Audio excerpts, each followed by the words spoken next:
ఈరోజు సమాజంలో పేదరికం, నేరం, అసమానత, వివక్షత ఇలా అనేక సమస్యలు ఉన్నాయి సమాజంలో.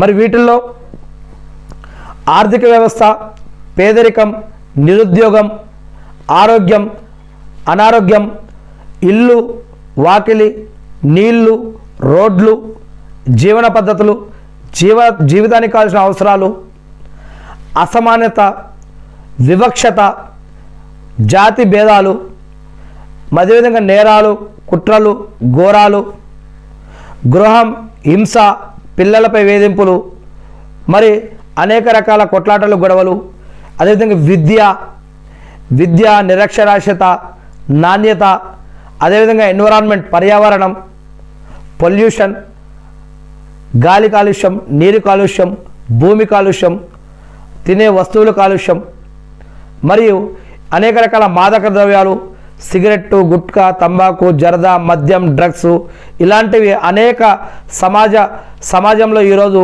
అనేక రకాల చెడు కార్యాలు వ్యాపించి ఉన్నాయి.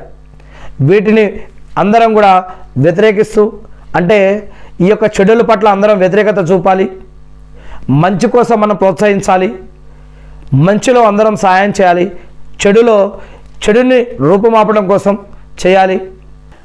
పొరుగు వారి పట్ల ఎలా ఉండాలని, మరి పొరుగువారి సత్ప్రవర్తన, దాని ప్రాముఖ్యత గురించి మనం చూసినట్లయితే కనుక అల్లా పొరుగువారి గురించి ఆజ్ఞాపించాడు. ప్రవక్త మహానీయులు మొహమ్మద్ సల్లం గారు దీని గురించి మరీ తాకీదు చేశారు. ప్రవక్త మొహమ్మద్ సల్లం గారి యొక్క సహచరమాన్యులు దీనిని త్రికరణ శుద్ధితోటి ఆచరించారు.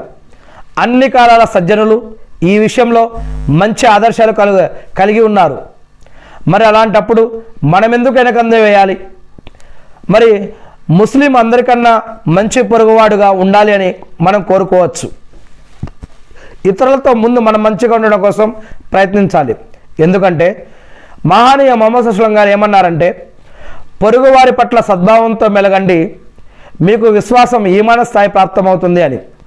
అదేవిధంగా తన పొరుగువారి ఎడల ఉత్తమమైన వాడే అల్లా దృష్టిలో మంచివాడు అని, ఎవరి దుశ్చేష్టల వల్ల పొరుగువాడు సురక్షితంగా లేడో అతడు స్వర్గంలో ప్రవేశించలేడు అని, అల్లాను అంతిమ దినాన్ని విశ్వసించేవాడు తన పొరుగువారి పట్ల దయాభావంతో మెలగాలి అని, అల్లాను పరలోకాన్ని విశ్వసించే వ్యక్తి తన పొరుగువారిని బాధించకూడదు, ఇబ్బంది పెట్టకూడదు అని, తన పొరుగువాడు ఆకలితో ఉండగా కడుపు నింపకుండా భుజించే వ్యక్తి మరి విశ్వాసి కాలేడు అని, ఇవన్నీ కూడా హదీసులో